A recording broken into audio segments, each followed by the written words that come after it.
ഒന്നിനോടൊരു ഇഷ്ടമില്ല, താല്പര്യമില്ല, എല്ലാത്തിനോടൊരു നിരാശയാണ്, ഒരു ഡിസപ്പോയിൻമെന്റ് ആണ്.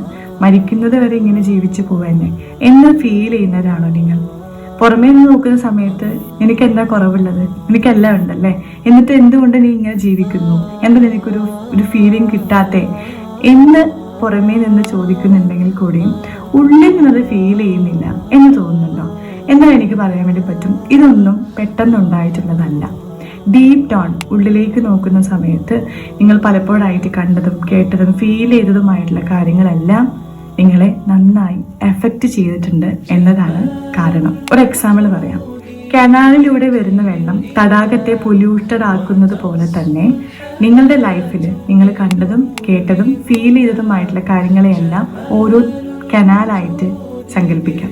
സോ ആ കനാലിലൂടെ വരുന്ന വെള്ളം പൊല്യൂട്ടഡ് ആണ് എന്നുണ്ടെങ്കിൽ, നിങ്ങൾക്ക് കിട്ടിക്കൊണ്ടിരിക്കുന്ന കാര്യങ്ങൾ നെഗറ്റീവ് ആയിട്ടുള്ളതാണെങ്കിൽ, നിങ്ങളെ എഫക്റ്റ് ചെയ്യുന്നതാണെങ്കിൽ, നിങ്ങളെ ബാധിക്കുന്ന കാര്യങ്ങളാണെങ്കിൽ ഡെഫിനറ്റ്ലി നിങ്ങളുടെ ഉള്ളും നല്ലത് കാണാനായിട്ടോ ആസ്വദിക്കാനായിട്ടോ കഴിയണമെന്നില്ല. സോ ആ തടാകത്തിലെ വെള്ളം പ്യുവർ ആയിട്ടുള്ള ക്ലിയർ വാട്ടർ ആവണമെന്നുണ്ടെങ്കിൽ കനാലിലൂടെ വരുന്ന വെള്ളത്തിനെ ശുദ്ധീകരിച്ചാൽ മതിയാവില്ലേ? നല്ല വെള്ളം കൊടുത്തുകൊണ്ടിരിക്കുക. ശുദ്ധജലം ഒഴുകി വരുന്ന സമയത്ത് തടാകം ക്ലിയർ ആവുന്നത് പോലെ തന്നെ നിങ്ങളുടെ ഹൃദയവും നിങ്ങളുടെ ഉള്ളും ക്ലിയർ ആക്കാൻ വേണ്ടി സാധിക്കുന്നതാണ്. അതിന് നിങ്ങൾക്ക് ചെയ്യാൻ വേണ്ടി പറ്റുന്ന കാര്യമാണ് നല്ലതിലേക്ക് ഫോക്കസ് ചെയ്യുക, നല്ലതിലേക്ക് കാണാൻ ശ്രമിക്കുക, നല്ലത് കേൾക്കാനായിട്ട് ശ്രമിക്കുക, നല്ല ഫീലിംഗ് ബിൽഡ് ചെയ്യാനായിട്ട് ശ്രമിക്കുക. സോ അതിലൂടെ നമ്മളുടെ ഉള്ളും ക്ലിയർ ആക്കാനായിട്ട് സാധിക്കുന്നതാണ്.